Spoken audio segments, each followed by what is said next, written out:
Kamtar bo'lish. Tort musobaqasi. Bugun Ayşe uchun alohida bir kun bo'ldi. Chunki maktablar aro o'tkaziladigan tort musobaqasining vaqti e'lon qilindi. Ayşe tort yasashni bakli yaxshi ko'radi. Uning yasagan tortini hamma bilan yoqtiradi va huzurini yeyishadi. Uning burun qatnashgan tort musobaqalarida olgan mukofot va medallari bor edi. Shuning uchun Ayşe bu musobaqaga bakli ahamiyat berib atadi. Birinchilikni elib, utuqlarga yangi bir utuq qo'shqisi bor edi. Ayşe maktab darvozasidan chiqib, o'zini saqlab turgan onasining yoniga yugurib bordi. Tort musobaqasiga oid tafsilotlarni onasiga bir-birlab tushuntirishga boshladi. Qizim, bu bakli yaxshi xabar ekan. Siz uchun shunday xush bo'ldim. Ana, maktabda tortni mendan yaxshi yasay oladigan hech kim yo'q. Qarab turib, men cho'qib kutaman. Ayşe bilan onasi uyga qarab mangdi.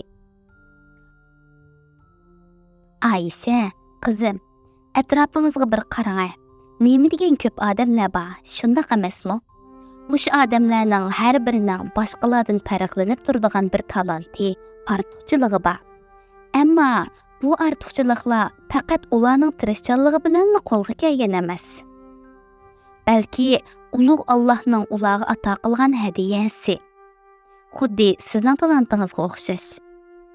Shuning uchun kamtar bo'lib, ilkingizdagi narsalarga shukr qilishingiz ham o'zingizni boshqalardan ustun ko'rmasligingiz kerak. Mushunda qilsangiz, payg'ambarimiz xush xabar bergan kishilardan bo'la olasiz. Ayşe bugunga qadar bularni faqat o'ylab boqmagan edi. Payg'ambarimizning xush xabari nimada? Ana, payg'ambarimiz nimadan xush xabar bergan? Payg'ambarimiz mundaq degan: kimiki kamtar bo'lsa, Alloh uning darajasini ustun qiladi. Qizim, Allohning yaxshi ko'rishiga erishish va uni yaqinlashish eng chong tutuqdan iborat. Shunday emasmi? Bu gaplar Ayşe'ning qalbini illatdi. Bir ozdan keyin ular uyga yetib keldi. Ayşe hujrasiga kirib, qo'liga qalam qog'oz elib, tort lohiyalarini chizishga boshladi. Qandoq tort yasasam bo'la? Bo'ljirganlikmi, shokoladlikmi? Yoki oralash mevalikmi? deb o'ylanishga boshladi. Birdan o'ylangandan keyin aralash mevalik tort yasashni qaror qildi.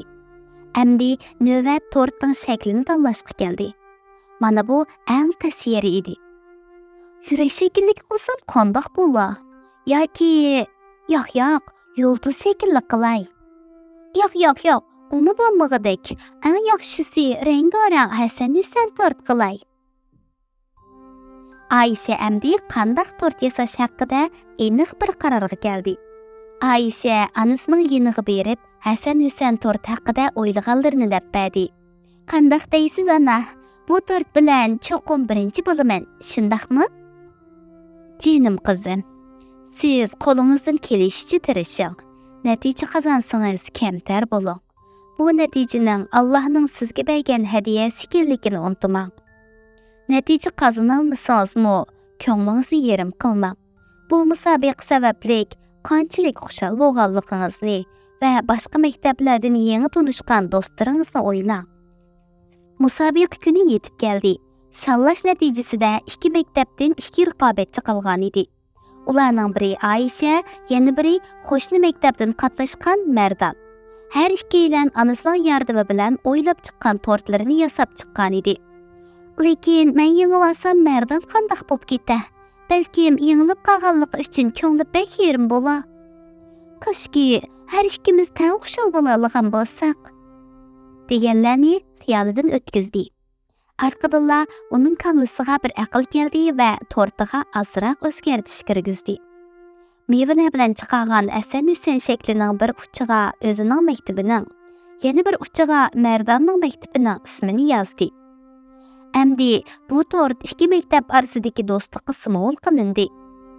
Bundaq bo'lganda, mening tortim birinchi bo'lsa-mu, har ikkili maktab yengan bo'ladi. Tanlash orqali musobaqaning birinchiligi e'lon qilindi. konvertdan chiqqan ism Merdan edi. U to'liq ishonch bilan birinchilikni kutgan edi. Shu chaqda onasining gaplari uning esiga keldi.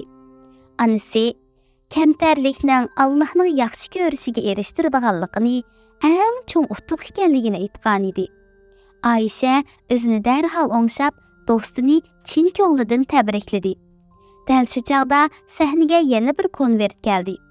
Baholag'uvchilar Ayşe'ga eng mehrlik tort mukofotini berishni qaror qilgan edi. Bu Ayşe uchun haqiqatan o'ylab baxmagan cho'ng xushallik bo'ldi. Ayşe'ning ko'ngli ağan mukofotining nomidagila mehr muhabbatga to'ldi. Ayşe o'zi orzu qilgan mukofotiga erishdi. Buningdan muhimi kamtarligi bilan bir talay kishilarning yaxshi ko'rishiga nail bo'ldi. Amdi navbat bu xushal minutlarni tort yegach tabriklashga keldi.